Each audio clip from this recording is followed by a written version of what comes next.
Welcome to another episode of Kicking It in the Second Half.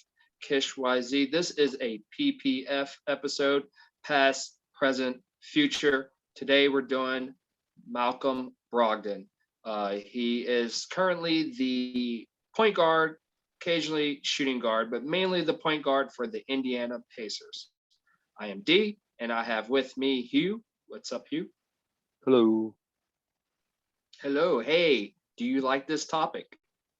You know that answer. Well, tell the people what the answer is. Yeah, yeah. Shout out UVA. Yeah, go ahead and start us off with that story. Start from there, and what happened, uh, leaving UVA and where he was drafted and what year he was drafted. To fill the people in, the casual fan, on things they should know about Malcolm Brogdan. Yeah, yeah. So Malcolm Brogdan played for the University of Virginia, my school. Um, I think he played on that team for 5 years. I think he was a red shirt I his think he first got a year, red but shirt in there. yeah, but yeah, as a senior in 2015-16 season, he was first team All American. He was ACC Player of the Year and NCAA Defensive Player of the Year. So quite a few pretty good awards there. Um, he was drafted in the 2016 NBA draft, second round, 36th pick overall to the Milwaukee Bucks. Um, his rookie season, he actually won a NBA Rookie of the Year. Yeah, he did. I've read something about him. I can't remember the exact information, but like he played the least amount of minutes or had the least amount of points per game for an award winner of Rookie of the Year. Something historical Really? along that Yeah, I didn't know nature. that. I didn't know that. And then yeah, so he played with the Bucks up until 2019, and then on July 6th, 2019, he was traded to the Pacers. And when he went to the Pacers, he signed a 4-year, $85 million deal. So when would that mean? He'd be good till what, 2023? Yeah, that sounds about right. Yeah, 2023 should be his free agent year. The summer of Brogdon. Hmm. Yeah, and then I have his numbers for this year. He started out this year scorching hot.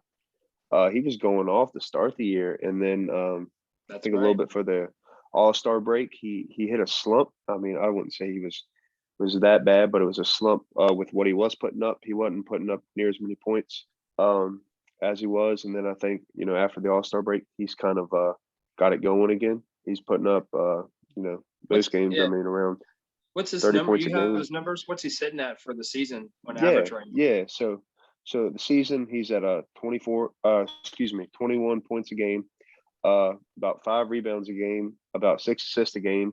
He's averaging close to three-pointers made a game.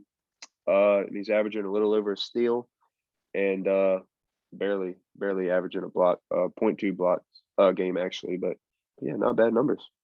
Yeah, I mean, this is a guy who had been known for his defense. Like you said, he obviously won a collegiate award for his defense, but yeah, him just being that talented of a player, that's a lot of threes. I didn't realize he was, I guess, making that many threes per game. I mean, he was doing that a little bit for the Bucks, and I guess he expanded that with more touches for the Pacers in that system. But yeah, I wanted to touch a little bit on his Bucks role versus his Indy role. If you remember him a little bit from the Bucks, I didn't monitor him a lot back then, but yeah, he was a shooting guard. Hubert, you have something to say? I don't. Yeah, feel free to cut me off. Go ahead, man. Let me hear what you got to chip in there. Yeah, I just had one question for you before you got into that. I wanted to ask you something. Maybe you knew a little bit more about it than I do. Um, Sounded like he was really, really good at. Well, I knew he was really good at UVA, but first team All American, ACC Player of the Year, NCAA Defensive Player of the Year, not just ACC, whole college basketball. So my question is, why was he drafted so low? I don't really know. Like I said, I didn't keep up with him. He wasn't even a name I was familiar with during that season, even though he was in obviously the front runner for the award when it came time for Rookie of the Year. But I'm not sure if it's just I would say injury history, because I was going to dive into that a little bit. He has some minor injury history on and off throughout the years where he just misses games here and there, and nothing that's too lingering, but it's just like reoccurring as far as the different type of injuries in totality. But I mean, I would assume along those lines, and possibly as well with him being how old, about 24, 25 years old by the time he was drafted. I mean, Yeah, that's an older rookie if you're considering players that you're potentially looking at as far as being around longer in the league or starting a franchise with building a franchise around. Um, yeah, I would say along those lines. I guess I don't remember in particular because he was just some guy that I kind of slept on. I'm going to be honest. I was even shocked when they announced Rookie of the Year. I was kind of like, who dis? You know what I mean? Like I didn't know much about him, but yeah, I mean, obviously playing for a Bucks team, he excelled there in his role and didn't have to be that go-to guy there with the Bucks alongside Chris Middleton and Giannis. And I think that's what they were really missing after he left.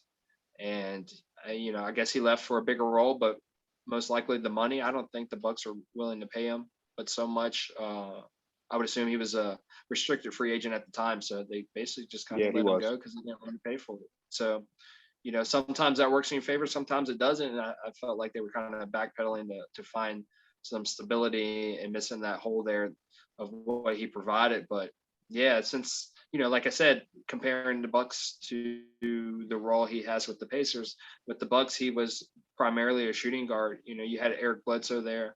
So not saying that he couldn't handle the ball, but that was his role. And, most likely like a third or sometimes a fourth option between Giannis, Chris Middleton, and Eric Bledsoe. So, like I said, the role there versus what he transitioned into in Indiana for the Pacers. There, we see him playing primarily as the point guard. So there was a big difference in how he had to change his game. I mean, the shooting was still there. Obviously, he's putting up threes, almost three made threes per game. But just what he has to do for the team, he basically controls the floor, and just giving him a future outlook or prediction on what I think about him. I feel like he's just kind of like a Rondo type of guy with a great, decent shot, or in more modern terms, as far as if people aren't too familiar, the younger people, as far as with Rondo, what he did back in the day, maybe just compare him to like a poor man's Chris Paul. Like I like what he does on the court for his guys. He's very stabilized mindset, and his game is still getting better, so he's still increasing. I think he has the possibility to be an all-star. He's not an all-star as of yet, but I think maybe if he gets his points per game up a little bit more, definitely don't want to drop, stay consistent above 20, but maybe pick up the assists a little bit more. And he has a for sure shot, as long as he's staying in the East, of making that all-star team. Maybe if it wasn't for that dip prior to the all-star game, he might have made it this year, or at least as a fill-in or something. But definitely somebody to keep your eye out on for a star in the league. Maybe not a superstar caliber, but like I said, definitely I think he can make an all-star. And I also had a side note because of the comparison to Chris Paul. Chris Paul is the NBPA, the National Basketball Players Association president. And I could see Brogdon, because he's kind of like an activist type of player off of the court. And he gets involved with this community and, some of the current events and current situation, current news that's going on, not to get too political, so I won't dive into that. But, he's very much an activist in the league. And I could see him taking on that role and being a voice of the players, once Chris Paul decides that, he wants to retire from that. Yeah, yeah. It's I have talking about the future. I have big expectations for Malcolm Brogdon. I think this season is probably his best season statistic wise so far. I really wish he didn't go through that little slump that he went through. I think especially his points per game would be up from what it is now. You touched on that being up, but I think that would have helped because I think a lot during then he was scoring low teens, stuff like that. Sometimes even single digits. So yeah, it would have been nice to see him keep it up. But I mean, every player goes through that at some point. But yeah, I do remember a week before the trade deadline, his name came up. I know I talked about it one day on here, but his name came up being traded. That the Pacers were shopping him because they saw Karis LeVert as their starting point guard. Well, a guy that could be their starting point guard, and like I said, Brogdon's having and his best year. So trade him while he's hot.